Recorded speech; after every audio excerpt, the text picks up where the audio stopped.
Hi, my name is Elyse. Thank you for coming on Saturday evening. I'm hoping this will be, it's casual and a conversation, so I will run through a lot of images and talk, but if you have any questions, please interrupt and I will answer them. Thank you, Jake. Thank you, Miho. Thank you, Donkey Mill. I grew up in California, in the Bay Area, and I live in Los Angeles now. And I do have a background in ceramics. I was lucky enough to have ceramics in high school, so it was pretty early on. I just knew it was something that it was going to be part of my life. I didn't know how. I didn't know I could actually be an artist. I didn't come from a family of artists, really. But I basically stuck with it and just decided I wanted to go to college and do that.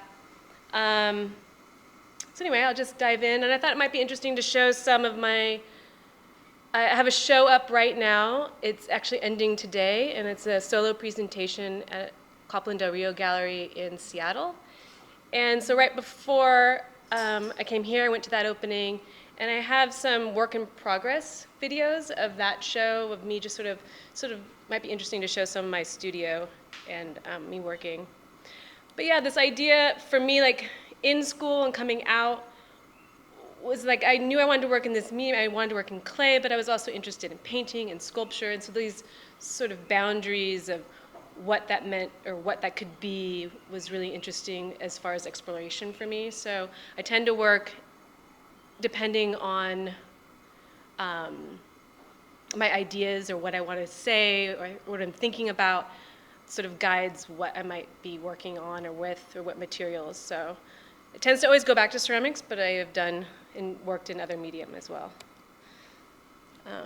So this is in my studio. I work sometimes in tile, so that's a big, basically an easel I've created in my studio where I can paint large section of tile.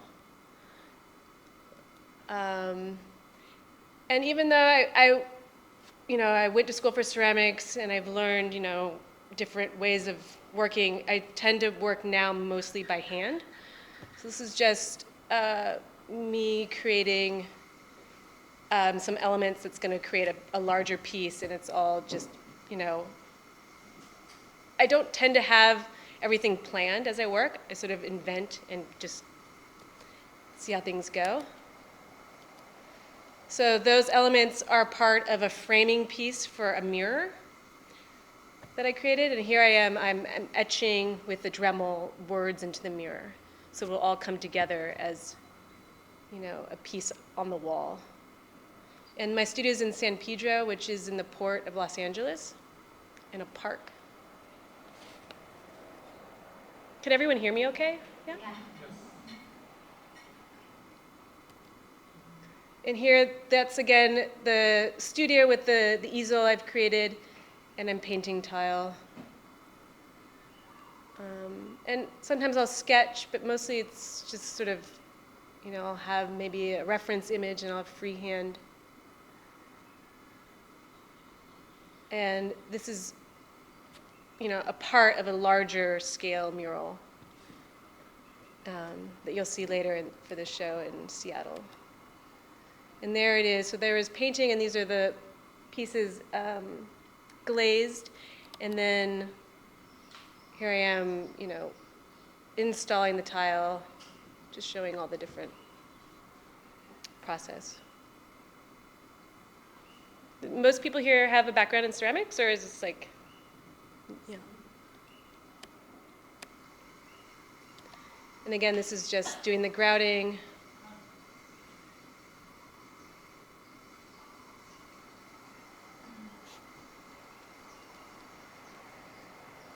And this kind of just shows getting ready, like a full studio, needing to like pack it up for Seattle. It goes quick, but just a sense. I have a very tight studio, but I make it work. Most things are on wheels, so I can move things around. I also have kids, so sometimes I have to come to the studio. You just make it work, right? And again, here I am.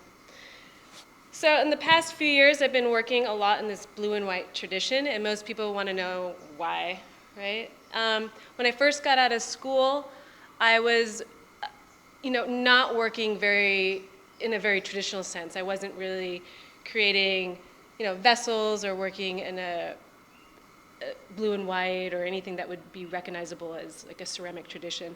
I was creating, I was thinking about vessels, but I was thinking about where I was living, so I was creating like these like car rims and things. I was building like very urban, abstract things from my environment. Here it is, everything packed up, ready to go to Seattle. And this is the show that just opened and it closes today. But if you can remember a few years back in 2016, there was a different political climate. And I was sort of, in my own personal life and in my art, sort of merged, and I definitely became more political and more activated and more socially engaged, and it just sort of combined both, personal and my artistic practice.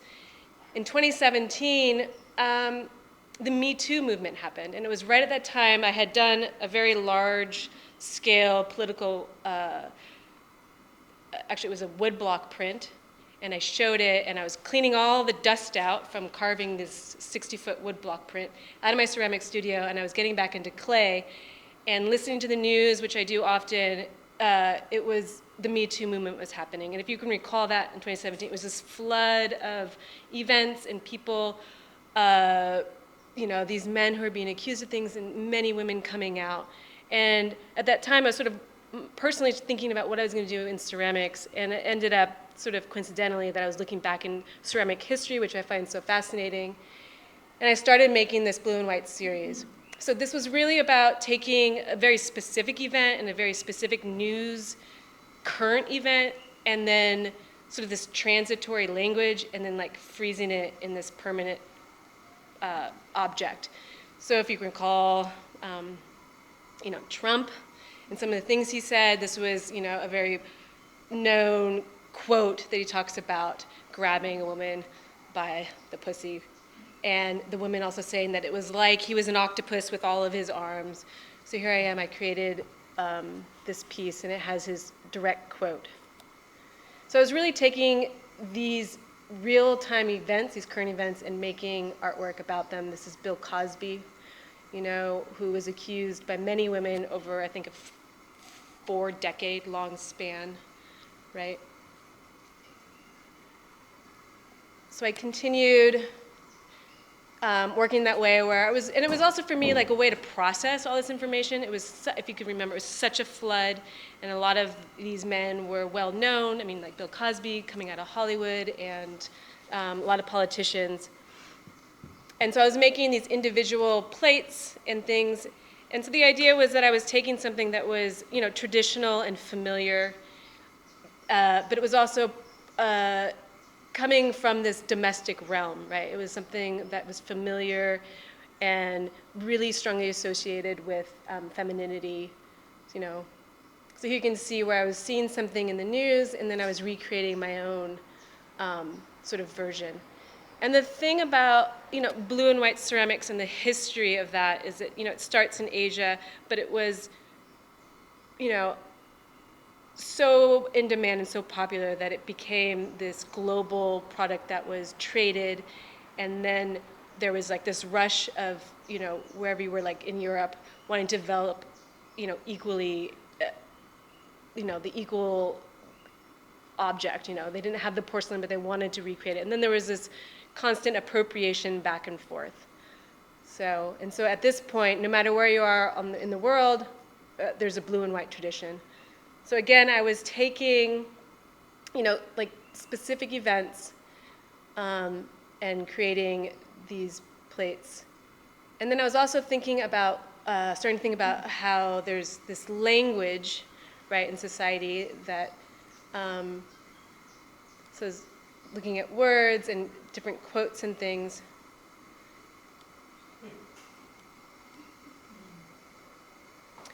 And then I had a show, and so while I think each individual plate, whether it's 4 inches, in diameter or 14, I felt like each plate stood on its own as an individual artwork, but together when they were installed, the way that it was installed, and it can serialize in sort of like a bigger conversation or a bigger idea, so that these things would sort of comment on each other when they're installed together in a group. In the foreground, so I started also making these sort of larger vessel shapes, which were very intriguing to me. And so this one is commenting on, Bill Cosby, who at some point had many, many women come forward and accuse him of quite horrible things. And so all along the vase, it has, quotes from him, but it also has, representing each woman who came forward publicly, she said, and then if you open it, it has like a one he said. So it's the he said, he said. And so also within a piece, I'm interested in this sort of, that each piece has sort of embedded within a contrast. So maybe at first glance, it's familiar or beautiful or, something that seems like you've seen before. But if you take a little bit longer to view, that something else would reveal itself and that there would be a shift. And so something beautiful might become more disturbing or vile instead.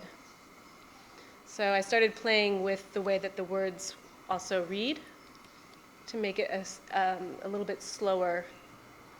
So you can't just read it at one go. So sometimes the words would wrap around the vase, or I would chop up the words, so you would have to take and sort of figure out what the words said.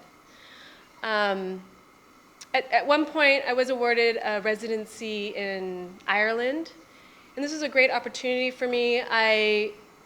This residency didn't have a ceramics facility, so I was and it was very rainy and very cold, and so I was indoors a lot. And I was also struck with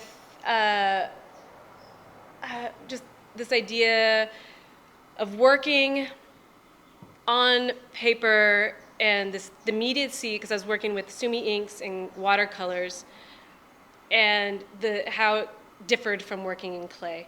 So clay, there's so much process and drying, and there's also this at some point that you sort of let go. You put it in the kiln, you don't know what's going to come out as far as if it's going to survive.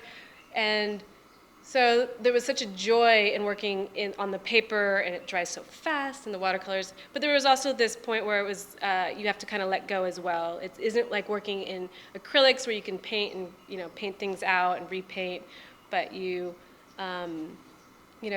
watercolors kind of have some sort of, once you put the inks on the paper, things sort of happen as well. And then I started cutting and building and playing with form and making things that seemed to be dimensional but flat. So it was a really great way to explore on this residency. So I started collaging these different elements. So I would paint the flowers and sort of arrange them.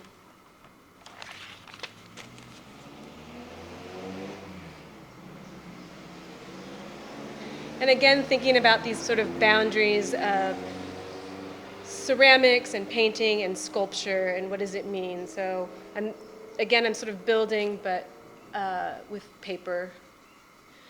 And the text, again, I'm still thinking about these current events that are happening and things I'm reading.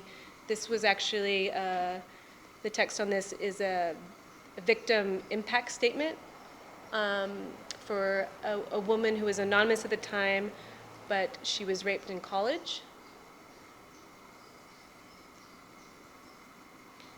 So here's some of these other pieces that came out of the residency. I don't know, does anyone have any questions or anything? Are those bases hand-built? Not these drawings that are lovely, but the actual Yeah, so all the vessels are hand built, and part of that is because I want it to be familiar, right? And like you have this sort of expectation that's gonna be this perfect thing, but when you get really close, my piece, like even the plates are hand built, so they're very irregular and wobbly, and you see fingerprints and ring impressions, and so same with the vases, and so it's like those sort of things as you get closer reveal itself. So they're all hand built, yeah. I don't know if you can read some of this. He told me he was used to getting what he wanted. This was a quote from Trump. Sort of hard to stomach these things now, isn't it? But I've known Jeff for 15 years, terrific guy. It is even said that he likes beautiful women as much as I do, and many of them are on the younger side. So this was something he said about Jeffrey Epstein before he was arrested. And again, you see that when it's like each piece is its own thing, but I think altogether, my hope is that it makes a larger commentary or conversation.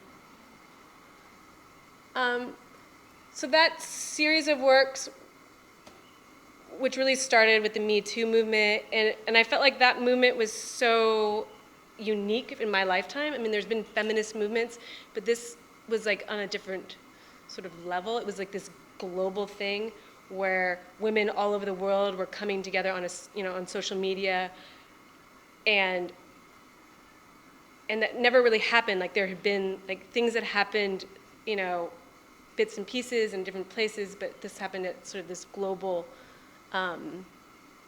level that I had never seen before. So that was really about, thinking about and processing those current events.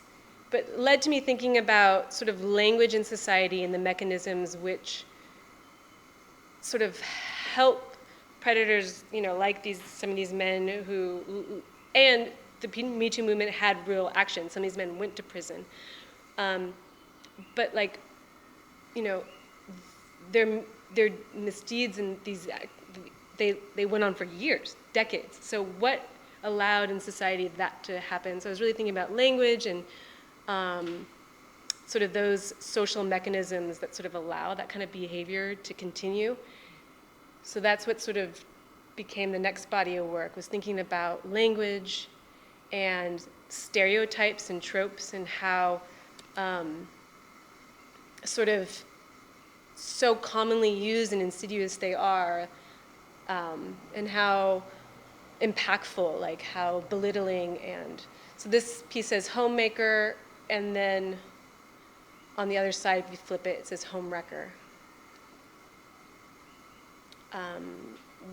And so also playing with the words, this is front and back of a vase, again, hand built, and it reads, "Will she ever shut up?"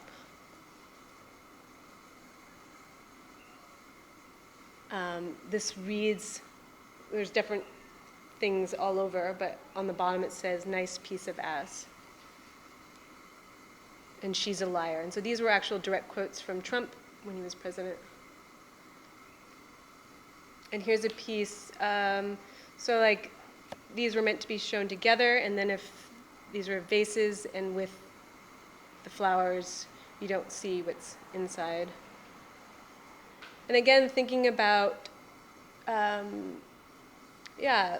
language and tropes and stereotypes in our culture. So, from literature to movie tropes to, things you just sort of encounter and dismiss, right? Sort of like this transitory language. What does it mean if that language is frozen on a ceramic piece? So this is a 3-piece stacked flower vessel. And it's quite large, sort of ish. So it says femme fatale, Hasi, Lolita, Pandora. Oops. And again, this is just sort of seeing how it was presented in the gallery space. Do you throw your work, or do you foil, or do you slap a mixture? Yeah, for this series, I've only hand built really. So, but using coil and slab, lots of slab, with different things. So this piece is called Trophy Wife, and this is probably over 3 feet tall, and it's like 3 sections. So I'm like looking back, like historically at vessels, but I'm also looking at like contemporary things like trophies, and just creating my own imagined vessel. Um, and then all along it has names of women, mostly women who, you know, have dared to like take public space and public voice. So from women like, you know, Michelle Obama to Anna Nicole Smith, you know, it's like, again, thinking about just, you know, it's just as undermining to call someone, you know, a feminazi or, you know, a gold digger. It's, you know, these tropes are there to just, you know, belittle.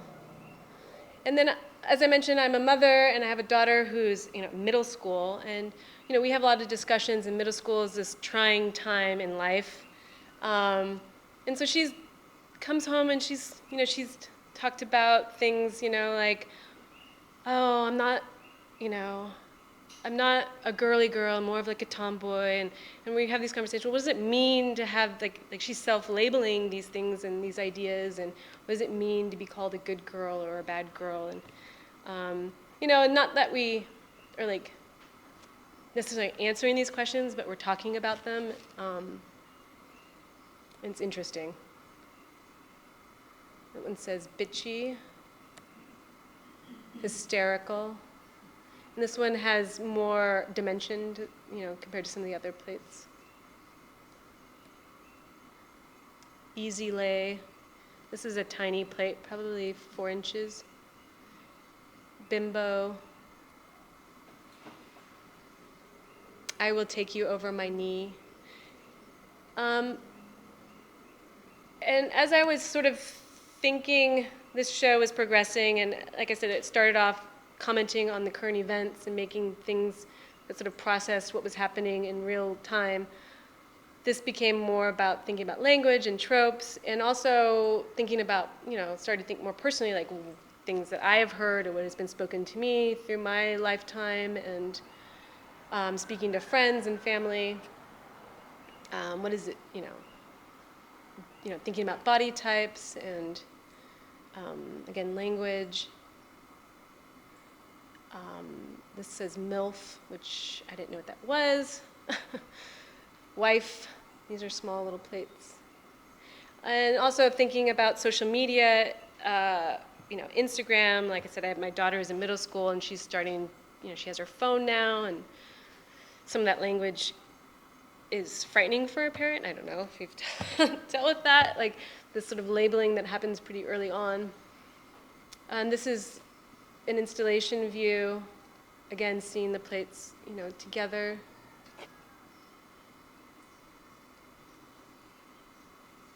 This says locker room banter, and this is tile with 6-inch square tiles, so, you know, it's probably the size of a little bit smaller than the TV. And this leads into the next show that I had. I actually wrote notes. And I guess as I thought about these tropes, and I started to think more personally, and then with, you know, being a mother and a wife and a daughter and having a daughter, sort of examining what it means to just, you know, the day-to-day, what it is to be a woman, and yeah, so thinking about, and also the idea where I was starting to do with the plates and the other objects, where I thought each individual plate, whether they were small or large, stood alone, but like what it meant to put them together. So then I thought about making a large-scale tile mural. So I created all these tiles, which end up being like field tile, and then within smaller tile murals. So thinking more personally and talking to, you know, friends and family, and so you have things just like going to the doctor, a visit to the OB, to breastfeeding, you know, words that you encounter during your life, day. So these are just the field tile, you know, cooking. And I would just sort of make lists and, you know, of ideas or create, you know, I always have Post-its and things, and then later do big days of just painting tiles. And this became a large-scale mural that I showed at a gallery.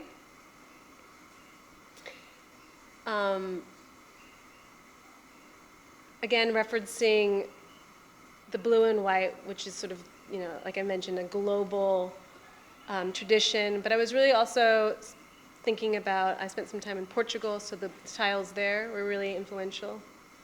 The words, the top says, I'm here today not because I want to be forever seared in my memory. And during the time, I remember it was Brett Kavanaugh was selected for the Supreme Court, and Dr.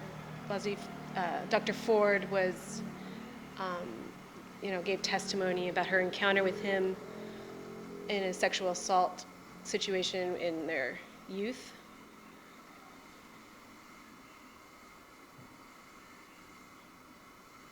And this piece is called I Am a Woman.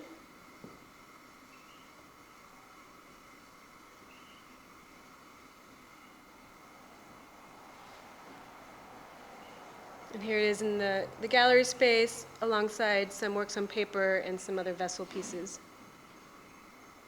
This is What Were You Wearing is written on that vase.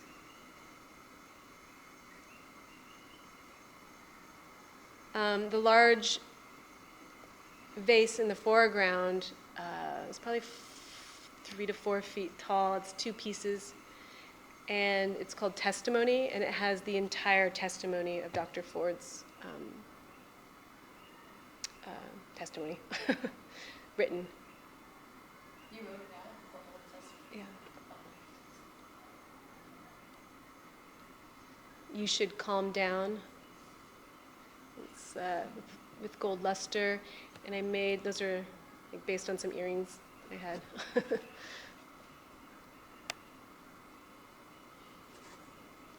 And I also created, again, it was like intentional to sort of start in this sort of domestic realm. So I created this wallpaper, and it says good girl, bad girl, and repeat. So this is sort of another large vase I did, and this was created for the 100-year anniversary for the women's right to vote. So it has the entire text of the document written for the Seneca Falls First Women's Convention, and then it also has quotes from Trump, who was president at the time. So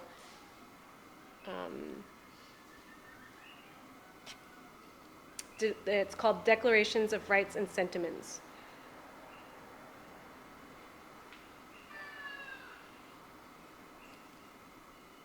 And you can see. So, yeah. In 2020 was, the 100-year anniversary, which was not really celebrated because we had other things going on.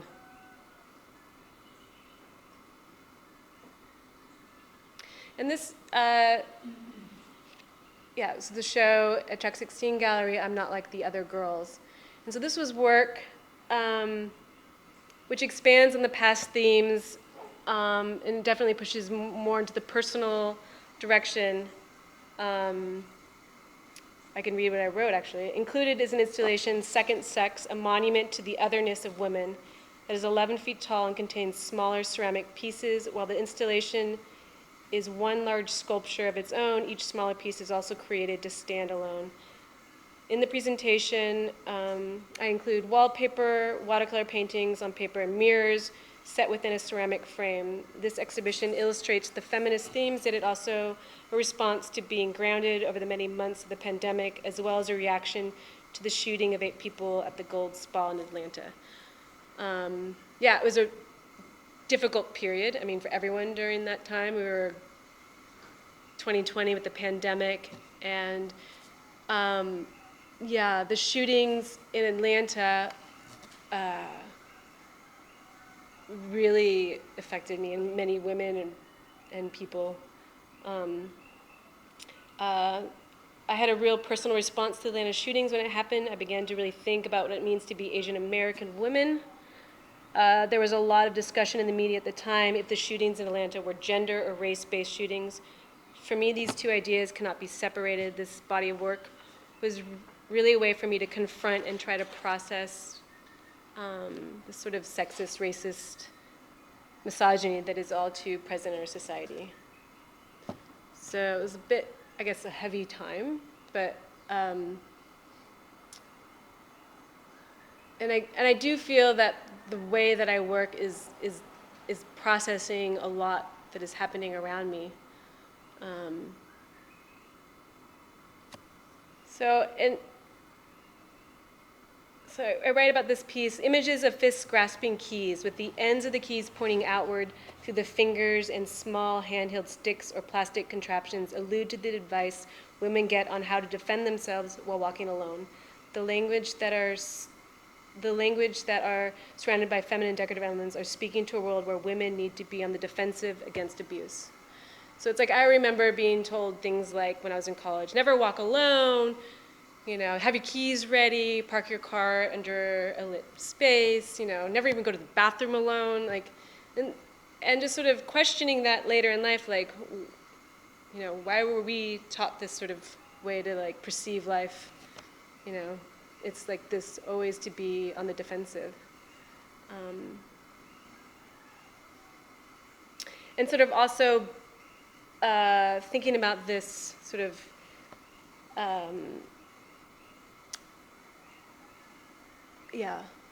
this piece is called Exotic AF, and it has it etched into the glass.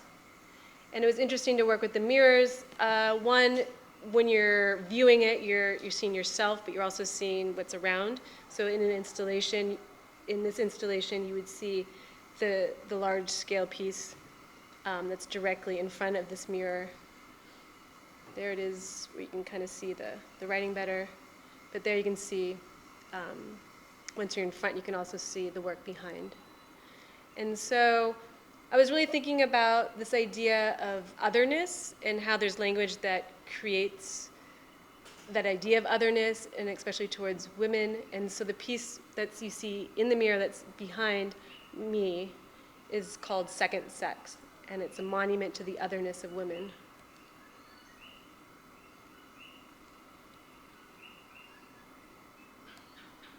And so again, thinking about language, I mean, actually the word bitch is like a super old word that was used, you know, to demean women.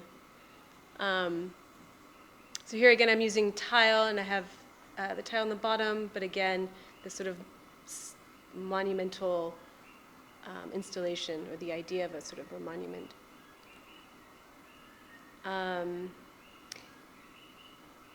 He was pretty much fed up and had been kind of at the end of his rope. Yesterday was really a bad day for him, and this is what he did. So that was the language that was used at the press conference after the incident in Atlanta.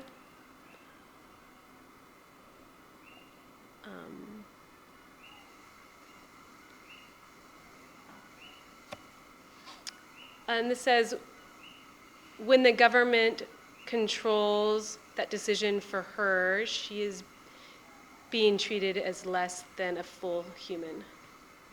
That's a quote from RBG about abortion.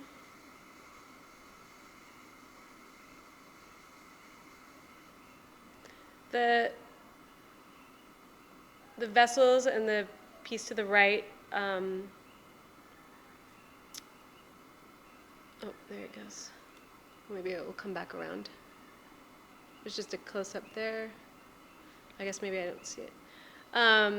It's called Pyramid Piece, and it sort of references the idea, it's called,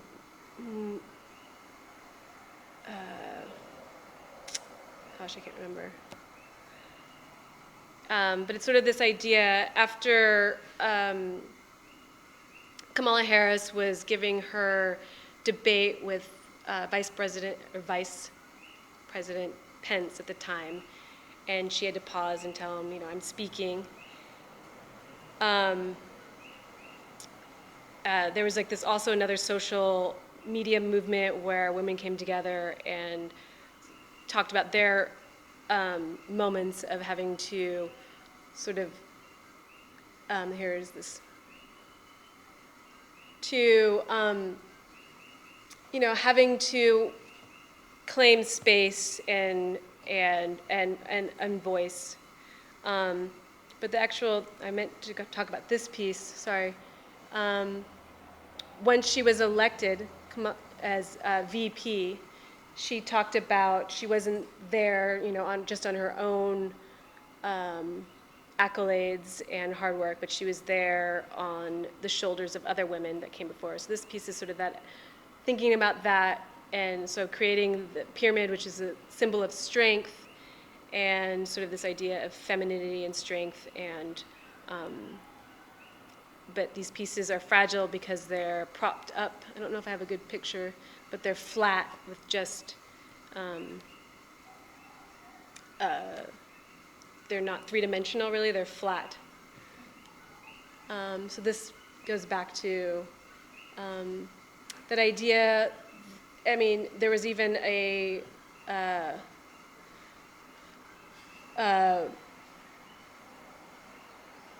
point where they changed the rules in the Supreme Court because there had been, what do you call it, it was known that women on the Supreme Court were interrupted more than the men, so they changed the rules. So this says, if I may finish. Anyway, that's basically what I have. Let me keep marching on.